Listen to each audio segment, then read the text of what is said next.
देखो कौन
आया माता के जय, माता के जय। आदिवासी से आया, आदिवासी से आया, हम तुम्हारे साथ हैं, हम तुम्हारे साथ हैं, हम तुम्हारे साथ हैं, तुम आगे बढ़ो, हम तुम्हारे साथ हैं, तुम आगे बढ़ो, हम तुम्हारे साथ हैं। भारत माता की जय, जय जवान, जय जवान, जय जवान, जय जवान,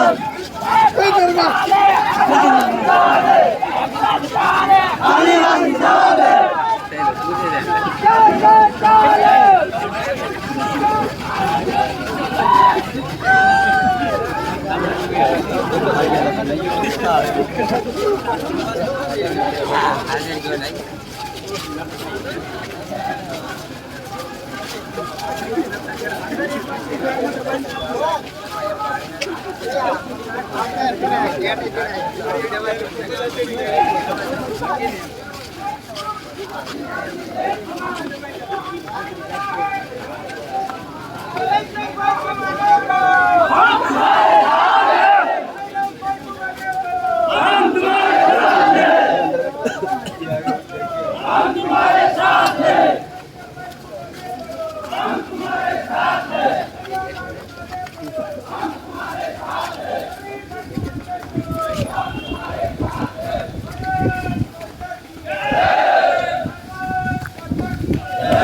जिंदाबाद। अरे माता के जय, अरे माता के जय। બોલા ભાઈ તમે આવો જીતભાઈ અને તમે આવો બીજું જયરામભાઈ મૈત્રી જાય બીજું કઈ એમની ટીમમાંથી તમે આવશો એમની ટીમમાંથી અમે 10 જણ કીધા છે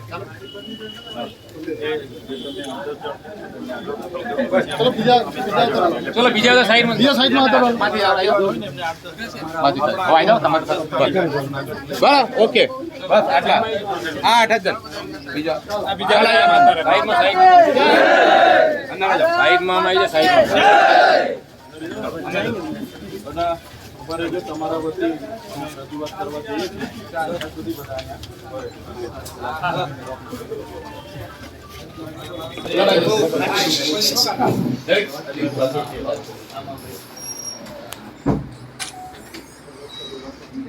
થોડા આગળ પાછા થઈ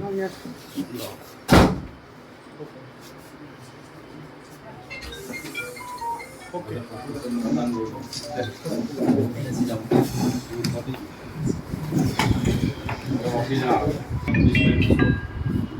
અને તાલુકાના કરતા જે પ્રકારે ગુજરાત ફ્લોરોકેમિકલ કંપનીમાં ભૂતકાળમાં પણ એવી ઘણી ઘટનાઓ ઘટી હતી. અમે 2021નો એમનો ઇતિહાસ પણ જોયો. ગેસ લીકેજ થાય કે ગેસ તૂટે તો કેટલાય કામદારો પણ એમાં મૃત્યુ પામ્યા છે. સાથે સાથે આજુબાજુના વિસ્તારના કેટલાય લોકોને આનાથી બળતરાઓ, શ્વાસ રૂંધાવાના અને હૃદયના અને કિડનીના એવા અનેક રોગો આ કંપનીથી થયા છે. કંપની પાસે અવારનવાર ગુજરાત પોલ્યુશન કંટ્રોલ બોર્ડનું પ્રમાણપત્ર રિન્યૂ કરવા માટે કંપની જતી નથી. ગ્રીન ટ્રિબ્યુનલ એની પાસે પરવાનગી નથી.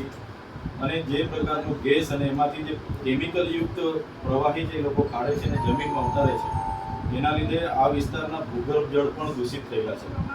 સાથે સાથે વાયુમાં પણ આ લોકો એટલું પ્રદૂષિત થયેલું છે એટલે આજુબાજુના ગામડાના ખેડૂતો, ત્યાંના યુવાનો, બધા જ લોકો અહીંયા રજૂઆત કરવા માટે અમે આવ્યા છે કે આ કંપની પર જીપીસીબીના ઇન્સ્પેક્ટર દ્વારા ઇન્સ્પેક્શન કરવામાં આવે, ગ્રીન ટ્રિબ્યુનલ દ્વારા એમાં તપાસ કરવામાં આવે અને સેફ્ટી ઇન્સ્પેક્ટર દ્વારા પણ તપાસ કરવામાં આવે. કેટલાય કામદારો આનાથી ઈજા પામે છે, કેટલાય મૃત્યુ પણ પામ્યા છે. હજુ કેટલા લોકોના રિપોર્ટો આ લોકો બહાર આવ્યા નથી. યોગ્ય સહાય પણ નથી આપતા. કોઈ મૃત્યુ પામે એટલે 3.5 લાખ રૂપિયા આપી દેવાના.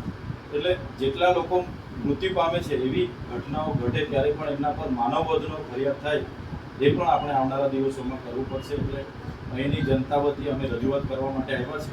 તાત્કાલિક ધોરણે ગુજરાત પોલ્યુશન કંટ્રોલ બોર્ડના ઇન્સ્પેક્ટરો દ્વારા એની ઇન્સ્પેક્શન કરવામાં આવે, ગ્રીન ટ્રિબ્યુનલ દ્વારા એનું ઇન્સ્પેક્શન કરવામાં આવે અને જે પણ ગેસ ગળતરમાં કે બ્લાસ્ટ થતા હોય કે લીકેજ થતા હોય કે છોડવામાં આવતા હોય એને તાત્કાલિક ધોરણે અટકાવવામાં આવે. અને જો ક્યાંય પણ ખામી દેખાય છે તો કંપનીનું પ્રોડક્શન હાલમાં બંધ કરવામાં આવે એવી અમારી બધાની માંગણીઓ છે.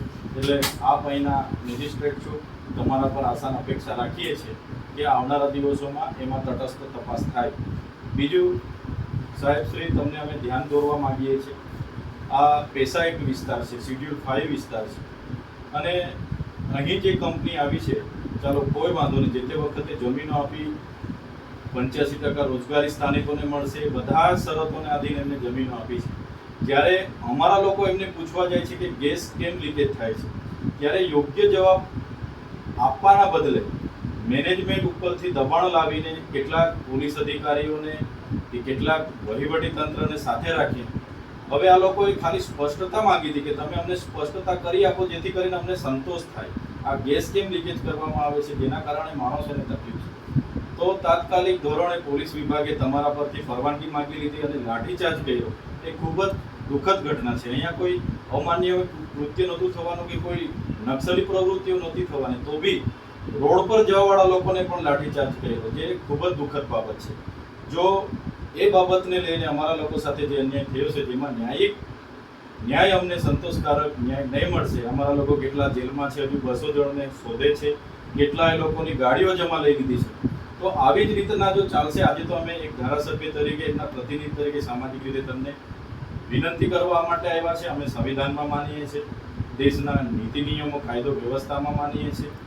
ના છૂટકે અમારા લોકો સાથે આવું જ થતું રહેશે તો અમારે પછી ના છૂટકે સમગ્ર આદિવાસી સમાજને આવનારા દિવસોમાં આહવાન કરવું પડશે કે ભાઈ ભૂગંબમાં આપણા લોકો સાથે આવો બધો અમાન્ય વ્યવહાર થાય છે તો બધા જ અમે ભેગા થઈશું અને બધા જ મોટી સંખ્યામાં પછી ફરી અમારે એકઠું થવું પડશે. એટલે આજે સૌના વતી વિનંતી કરીએ છીએ કે કંપની પર તાત્કાલિક ધોરણે કાર્યવાહી કરો.